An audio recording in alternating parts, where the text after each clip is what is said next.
साल बुना। भोले भाले किसान अधिक उत्पादन के लालच में फंसकर रासायनिक खाद व कीटनाशकों का प्रयोग करने लगे। बैलों की जगह ट्रैक्टर से जुताई होने लगी।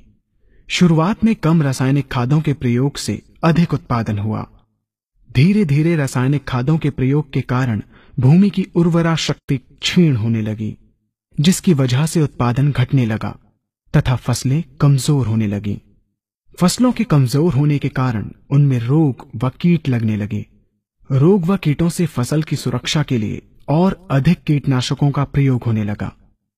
एक तरफ ज्यादा उत्पादन के लिए अधिक रासायनिक खादों का प्रयोग होने लगा, वहीं दूसरी तरफ फसलों को रोग व कीटों से बचाने के लिए अधिक विषाक्त कीटनाशकों का प्रयोग बढ़ गया, जिसके कारण उत्पादन लागत बढ़ी और किसान को लाभ कम होने लगा, बल्कि छोटे किसान कर्ज में डूबने लगे।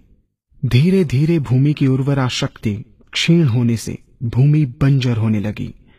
रासायनिक खाद व कीटनाशकों के कारण खाद्यान्न भी विषाक्त हो गए तथा जलवायु भी प्रदूषित हो गई, जिसके कारण मानव पशु पक्षियों के स्वास्थ्य पर प्रतिकूल प्रभाव पड़ा, जिसका परिणाम आपके सामने है।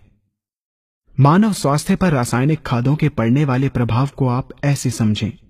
जब किसान फसल में रासायनिक खाद डालता है तो रासायनिक खाद में उपस्थित विषाक्त रसायन जल में घुलकर सबसे पहले जल को प्रदूषित कर भूमि के अंदर उपस्थित केचुए व सूक्ष्म जीवाणुओं को मार देता है।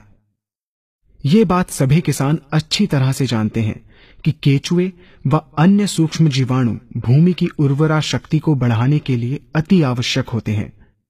विषाक्त रसायन के कारण इनकी मृत्यु हो जाने से भूमि की उर्वरा शक्ति नष्ट हो जाती है तथा भूमि कठोर होकर बंजर होने लगती है।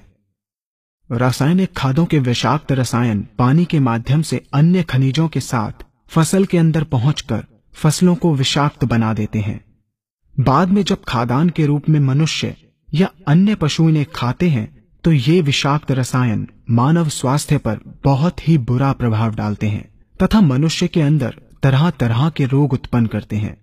जब हम जैविक खाद का प्रयोग भूमि पर करते हैं तो जैविक खाद पानी में मिलकर पानी को प्रदूषित नहीं करती। जैविक खाद भूमि के अंदर उपस्थित उर्वरा शक्ति को बढ़ाने वाले जीवाणु तथा केचुओं की संख्या को तीव्रता से बढ़ाती है, जिससे भूमि की उर्वरा शक्ति बढ़ती है तथा भूमि छिद्र युक्त एवं भुरभुरी हो जाती है, जिससे वायु और प्रकाश भूमि के अंदर गहराई तक प्रवेश करते हैं, जिसके कारण भूमि में तापमान एवं आर्द्रता का संतुलन बना रहता है और फसलें मजबूत होती हैं।